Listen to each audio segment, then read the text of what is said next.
স্ত্রীর কাছ থেকে বিচ্ছিন্ন থেকেছে শুধুমাত্র গণতন্ত্রের পক্ষে কথা বলার জন্য, শুধুমাত্র অবাধ সুষ্ঠু নির্বাচন নিশ্চিত করার জন্য তারা হয়তো মিছিল করেছে, তারা হয়তো বক্তব্য রেখেছে।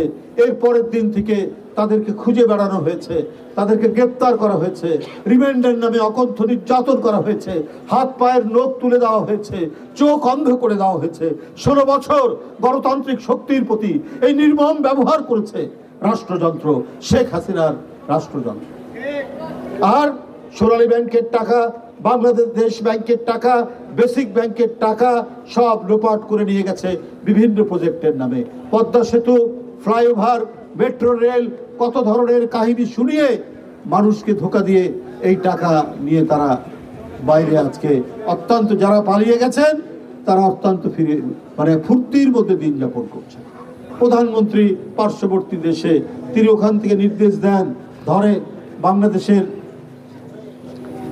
গণতান্ত্রিক শক্তির লোকজনকে ওখানকার প্রকাশ্যে মোবাইলে তার ভিডিও ভাইরাল হয়, তার অডিও ভাইরাল হয়, প্রকাশ্যে হত্যার কথা বলে। একজন প্রধানমন্ত্রী 1400-1500 মানুষকে হত্যা করার পর, সেখানে শিশু আছে, সেখানে কিশোর আছে, সেখানে তরুণ আছে, সেখানে রিক্সাওয়ালা আছে, সেখানে শ্রমিক আছে, সেখানে নারী আছে, এত হত্যার পরেও তার রক্তের তৃষ্ণা যেন মিটছে না। ভারত থেকেও তিনি নির্দেশ দিচ্ছেন নিজের লোকদেরকে, এখানে হত্যা করো, এদেরকে মারো, পিটো। উনি পালিয়ে যাওয়ার 15-20 দিন পর গোপালগঞ্জে বাড়ি আমাদের প্রেসিডেন্ট, এই যে SM জিলানি, তার বাড়িতে ফিরে যাচ্ছে, অনেকদিন যেতে পারেনি। পালিয়ে যাওয়ার পরেও বাড়ি ফেরতা একটা বিএনপির নেতাকে আক্রমণ করলো শেখ হাসিনার নির্দেশে এখানকার লোকজনরা, এবং 2 জনকে হত্যা করা হলো। শেখ হাসিনা পালানোর পর আওয়ামী লীগেরা সব পালাচ্ছে, যারা মানুষের উপর অত্যাচার করেছে। তারপরেও গোপালগঞ্জে তাকে হত্যা করা হলো এবং রক্তাক্ত করা হলো SM জিলানিকে। অর্থাৎ নির্মমতা, ফ্যাসিবাদ এবং রক্ত পিপাসা যেন তাদের থামছে না। তারপরেও আমরা বলবো যে আমরা শেখ হাসিনার রাজনীতির চরিত্র আমরা ধারণ করব না। আমাদের বিরুদ্ধে যেই সমালোচনা করুক, যে রাজনৈতিক সমালোচনা করুক, আমরা তার মিটিং ভাঙতে যাব না। আমরা তাকে বলবো যে তুমি যত বড় সমালোচনা করো। গণমাধ্যম এখানে রয়েছে, তারা যেটা অন্যায় দেখবে, অন্যায়ের ব্যাপারে তারা স্বাধীনভাবে লিখবে।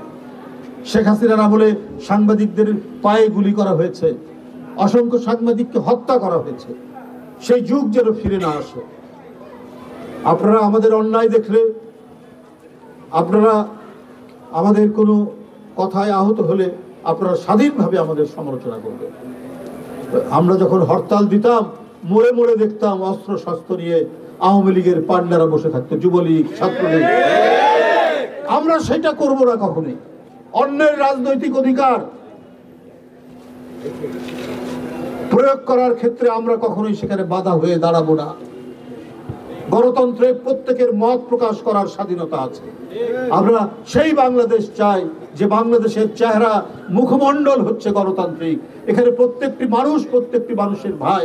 আমাদের একে অপরের মধ্যে মতপার্থক্য থাকবে, মতপার্থক্য প্রকাশ করব, কিন্তু এই মতপার্থক্য প্রকাশ করার জন্য আমরা কেউ কাউকে আক্রমণ করব না। আমরা সেই বাংলাদেশ প্রতিষ্ঠা করবে।